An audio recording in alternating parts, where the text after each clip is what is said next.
पन्हाळा तहसील कार्यालयामध्ये एक विचित्र फलक लावण्यात आलाय। जिन्यावरून हळू चाला, हातपाय मोडल्यास कार्यालय जबाबदार राहणार नाही अशा आशयाचा फलक तहसील कार्यालयातील दस्तावेज विभागाकडे जाण्यासाठी असलेल्या जिन्याजवळ लावण्यात आलाय। मग या जिन्यावरून ये-जा करणाऱ्यांना अपघात झाला तर त्याची जबाबदारी कोणाची हे देखील प्रशासनाने सांगावं अशी विचारणा नागरिक करत आहेत।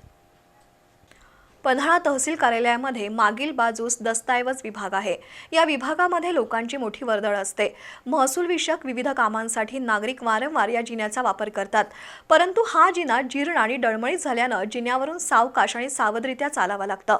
वास्तविक या जिन्याची दुरुस्ती आणि मजबूतीकरण करणं गरजेचं आहे, मात्र त्याऐवजी प्रशासनाने या जिन्याजवळ फलक लावलाय। त्यावर सावकाश चाला, हातपाय मोडल्यास आम्ही जबाबदार राहणार नाही अशा आशयाचा मजकूर आहे। मात्र महसूल विभागाशी संबंधित कामं करण्यासाठी जिन्याचा वापर करावाच लागणार। त्यातून जिना मोडला किंवा नागरिकांना इजा झाली तर जबाबदारी झटकण्यामध्ये धन्यता मानून पन्हाळा तहसीलदार कार्यालय नेमकं काय साध्य करू पाहतंय हा प्रश्न आहे।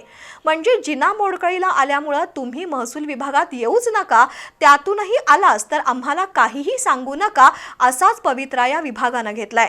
त्यापेक्षा जिन्याची डागडुजी आणि मजबूतीकरण करण्याची सुबुद्धी तहसील प्रशासनाला का होत नाही असा प्रश्न नागरिक उपस्थित करतायत।